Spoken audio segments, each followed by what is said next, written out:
and the normal reaction ng roller B. So,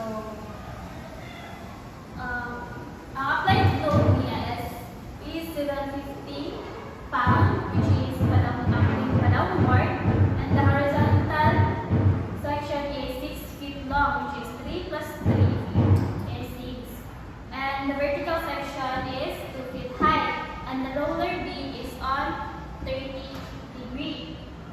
So, ang unknown reactions niya ay at pin A support, which is horizontal AX,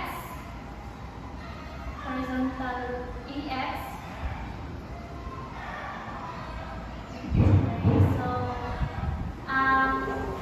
at B roller support niya, which is normal reaction and B. Normal reaction and B. So, ma-change di siya into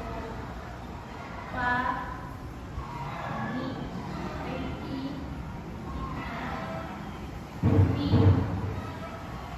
So, sa moment of B, of A,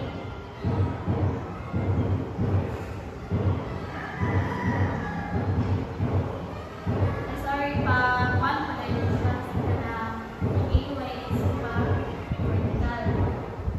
So, balon siya natin ang pure. And sa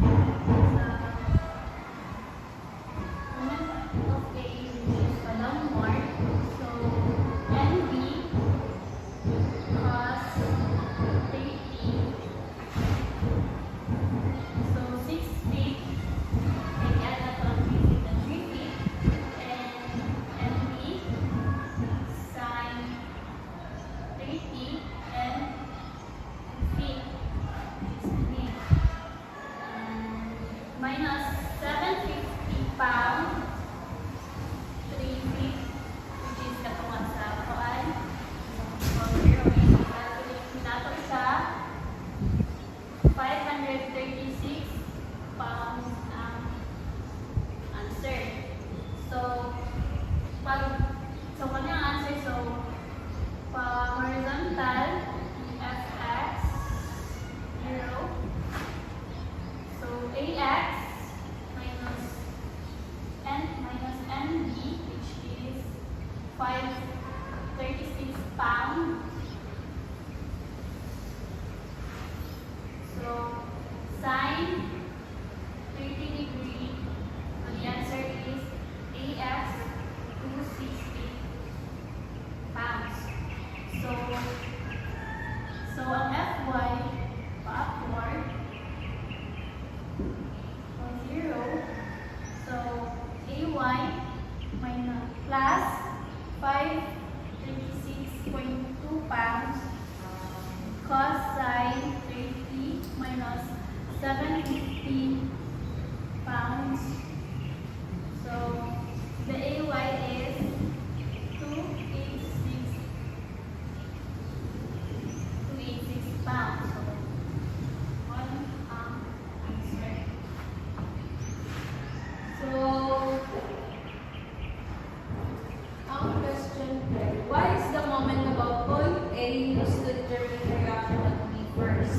So, taking the moment first, A is to eliminate the unknown reactions of AX and BY because they pass through A and this is nag-create the movement. So, this simplifies the equation that mag-allow us to solve directly sa NB na using applied force and distance. So, once na ang NB makita na nato, pwede na nato ma-determine ang AX and BY using the force equilibrium equation. To determine the components of reaction of the field support A, calculate the thickness of the beam. So, ang support at A, which can resist horizontal and vertical forces AX and AY. So, ano siya ang horizontal na AX, vertical na AY.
So, ang sunod na po, ang tuwaon is ang AY, which is FY. So, FY is equals to 0. AY minus 200 times 3. Anong times 3 siya? Kaya ang kuwan na naka-distance 20 meter. 400 sine 30. Sine 30 degree siya kung vertical na. So, ang total answer is AY is equals to 800 Newton.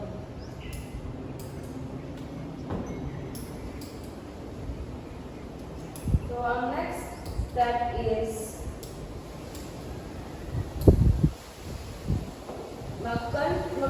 taking moments about A. So, moment A is equals to 0. So, MA minus 200 times 3 cos 60 plus 1. Then minus 200 times 3 cos 60 plus 2. Then minus 200 times 3 cos 60 plus 3. Minus ulitin natin sa 400 sine 30 times 3 cos 60 is equals to 0. So, moment A is equals to 39,000 Newton meter.